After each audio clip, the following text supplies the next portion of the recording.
இந்தியாவின் number 1 masala brand ஆச்சி மசாலா வழங்கும் மணிச் செய்திகள். இணைந்து வழங்குபவர்கள் அரசன் சோப். ரொம்ப ரொம்ப நல்ல சோப்.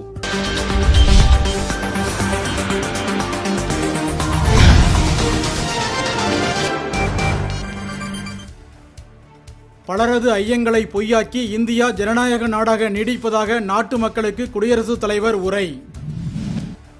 நெல்லை அம்பாசமுத்திரத்தில் உள்ள நகைக்கடையில் 10 கிலோ நகைகள் கொள்ளை, ஊழியர்களிடம் காவல்துறை விசாரணை.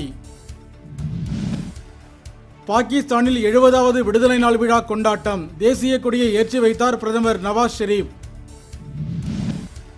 தமிழக விவசாயிகள் சங்க மாநில தலைவர் மருத்துவர் சிவசாமி உடல்நலக்குறைவால் சென்னையில் உயிரிழந்தார்.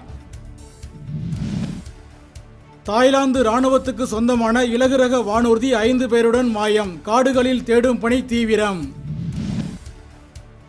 சார்க் நிதியமைச்சர்களின் மாநாட்டில் கலந்து கொள்ள உள்ள அருண்ஜேட்லிக்கு சிறப்பான வரவேற்பளிக்க பாகிஸ்தான் முடிவு.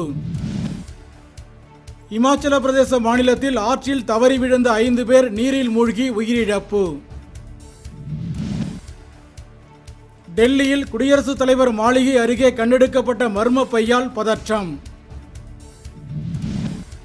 இந்தியாவுக்கு அறிவுரை கூற பாகிஸ்தானுக்கு தகுதியில்லை என நடுவண் அமைச்சர் ஜிதேந்திர சிங் காட்டம்.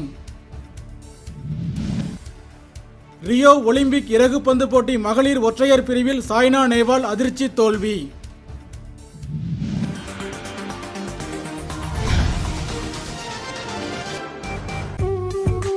இந்தியாவின் நம்பர் 1 மசாலா பிராண்ட் ஆச்சி மசாலா வழங்கிய மணிச் செய்திகள். இணைந்து வழங்கியவர்கள் அரசன் சோப். ரொம்ப ரொம்ப நல்ல சோப்.